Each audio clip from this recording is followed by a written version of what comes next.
Hello and welcome back to another episode of Arsenal Unfiltered, your 3 times a week dose of Arsenal coverage with me, your host Mark. This is the Arsenal vs PSV preview pod, and it's a very different episode today because, to be honest, I am strapped for time today. I need to get this one out to you guys quickly, but I didn't want to miss one. I didn't want to miss one and leave you guys without a preview pod for the PSV game tomorrow night. So here I am. It will be a quicker episode today, but it might give you, it might be nice for a quick commute into work or out on your morning walk tomorrow morning before the game, maybe even on your lunch break, something like that. Or just a quick catch up rather than listening to the coverage. I think it's Amazon Prime who've got it tomorrow in the UK. Don't know about the worldwide kind of coverage, but a quick kind of summary rather than watching all the build up. As ever, wherever you are and wherever you're listening from, I hope you're well and things are well with your family and you've had a lovely start to your week. It's the first day of kind of actual nice weather here in the UK, so it's been a bit of a mood lifter. Let's talk PSV then, because I think this is going to be a tough game. I'm not going to talk too much about Arsenal in this because, if you want to hear what I think about what's going on, go and find some of the other episodes. I think that's really important. I've covered couple of different lineup changes that I'd like to see. You can follow me on Blue Sky because I'm always talking about how I think we need to get Ødegaard further forward on there. So that's an interesting read if you're so inclined. I'm going to talk today about PSV though, because for as much as we have our problems, so do our opponents, which is really interesting because they had been flying in the Eredivisie. I think they've been first for a long time. And they have just had a rough February.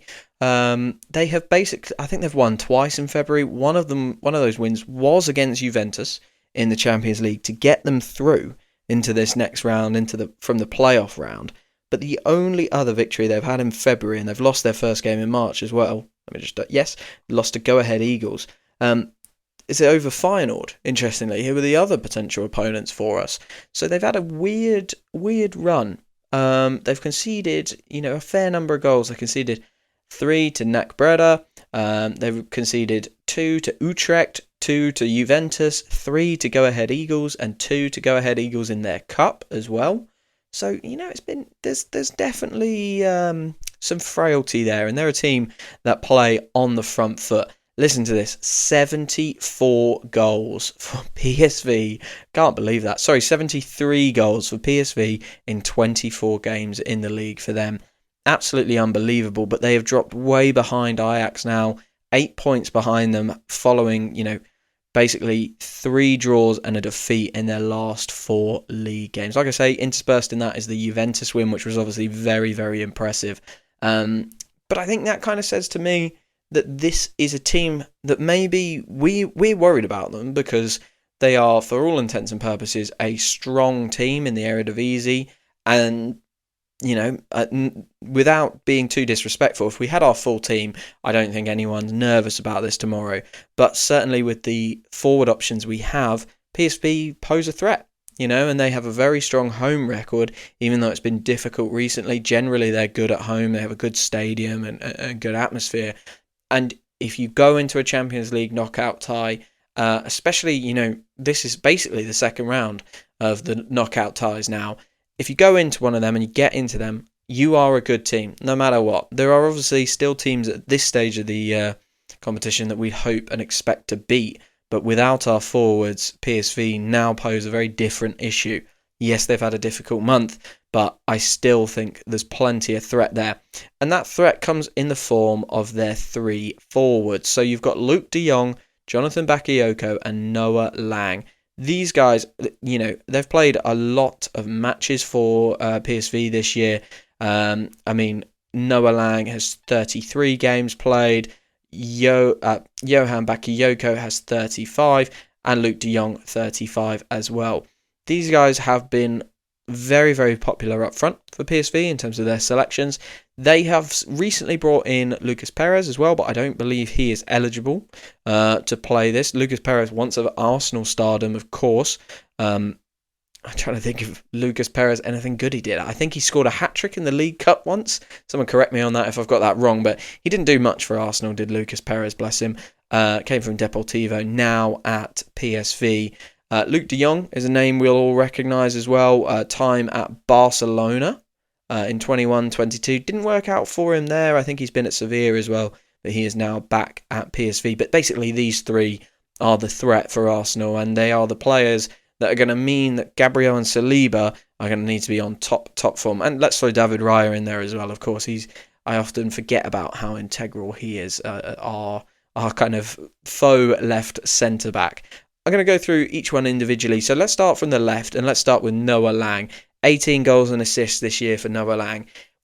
That's a hell of a return in any league. 18 goals and assists. He's on track for at least 25 this season, and he plays on the left-hand side, and as so many players do now, kind of comes into the area, onto that kind of right foot, I should say, and scores goals from there. The breakdown of those 18 is 8 goals, 10 assists. He takes corners for PSV. He is a very busy player and pacey. This is what they've got down the wings. They've got pace. Noah Lang is pacey. So is Johan Bakayoko. 10 goals, 3 assists for Bakayoko. Slightly different. I think he plays kind of a little bit more internally and not quite as high. Doesn't take the corners. I think Noah Lang's obviously benefiting a little bit from that in his assist numbers. But more goals. More goals for sure. He has a goal this year every 0.490.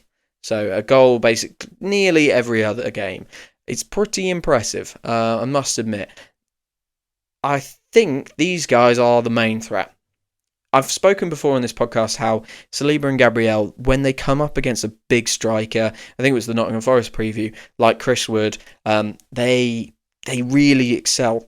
And it's when someone drops off them into the space and they have to follow them in, or have to do something slightly different. Basically, they're not in a physical battle, that they struggle a little bit more. And I think for me, Luuk de Jong, he is 35, I believe, now. Let's double check that because I don't want to misage someone. 34. He's a big bloke. He's 188 centimetres. He is physically strong, and he plays like that. I remember watching him in the Champions League with Barcelona and Sevilla. That is how he plays. He is a back to the defender, kind of a typical target man. I think, even though he has fantastic stats this year, 15 goals, 9 assists for Luuk de Jong. However, I just think, a penalty box, a big guy, penalty box threat, Saliba and Gabriel tend to have those guys on lock. And it's sometimes the kind of more false 9 or kind of advanced forward guys who do a bit more running and a bit more creativity that they struggle with. Luuk de Jong, I don't think is the threat for us. I think he's going to be fine. I worry a lot more about Bakayoko and Noah Lang. We saw in the last game against Nottingham Forest, Timber absolutely locked up the Nottingham Forest left winger. I think that was Elanga at the time. I'm really struggling to remember because he was played out of the game. Yes, because Hudson-Odoi was on the right. So yeah, Elanga. He really locked him up, and Timber had a fantastic game against Nottingham Forest. But we did see Calafiori get done a number of times early in that second half. He had the pull back on Callum Hudson-Odoi second minute, which was obviously a big worry because he got booked for that. And it meant that he was a little bit vulnerable, but he got cooked a couple of times by Callum Hudson-Odoi, and I'm sure PSV will have watched that game and thought, okay, Bakayoko can get at him here. I do wonder, does Miles Lewis-Skelly come back in for this? I think he is... I don't want to say he's better defensively because I still think Calafiori is really good defensively. I just think he's a hair more mobile. And Calafiori probably has to develop that in his game, where I think Miles Lewis-Skelly probably doesn't quite have the incisive drive forward that Calafiori has. I think Calafiori had so much in that attacking phase for the team. He was basically a centre forward against Nottingham Forest, wasn't he? I think he had so much going forward, but I do think he can get done by a mobile winger, and he really needs to work on that. Miles Lewis-Skelly, not so much going forward, but I think he is mobile. He's got a low centre of gravity, good at dealing with players like Bakayoko and Lang. It doesn't look like these guys switch wings that much, so I don't think we've got that to worry about. I think it's going to be a pretty steady kind of lineup, and PSV will work our channels quite hard because they've got 2 players down those sides who are really, really having great seasons for them. In terms of the Champions League, obviously PSV have had a fantastic result to get through against Juventus, but they beat Liverpool, remember, in the final group stage game as well, 3-2. Jonathan Bakayoko got a goal in that. Sorry, Johan Bakayoko got a goal in that as well. They have had some good results this year, but they have had a rocky March, like I said. Sorry, February. So let's see.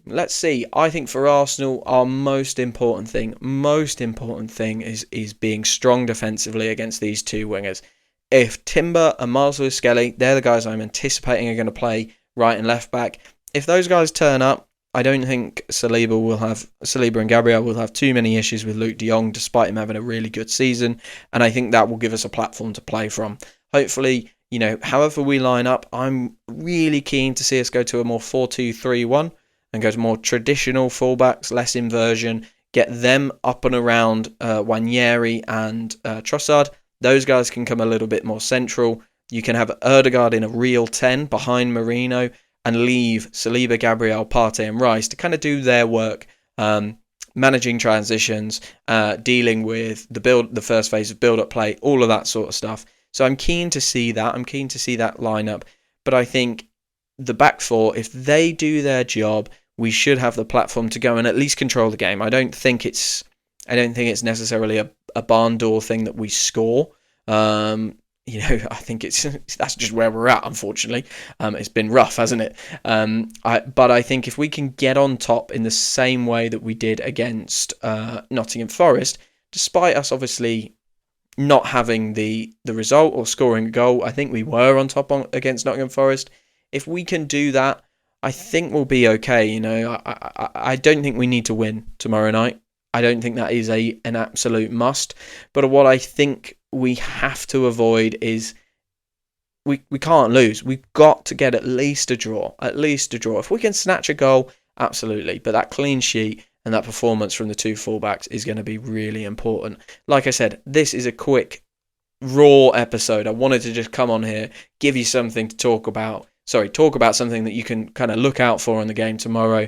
Hopefully it'll be a great performance. And if you've listened to this episode, please consider dropping me a follow or leaving a review wherever you get your podcasts from. I will be back on Wednesday with a bit more of a regular Arsenal Unfiltered, the one with the normal structure that and a little less rushed, I guess, as well. So I appreciate you bearing with me, guys. I appreciate you listening to this kind of more raw and unedited version of the podcast. And all that's left to say is thank you very much for following. Thank you for listening, and I'll speak to you very, very soon, Wednesday, after hopefully a big win against PSV. Thanks very much.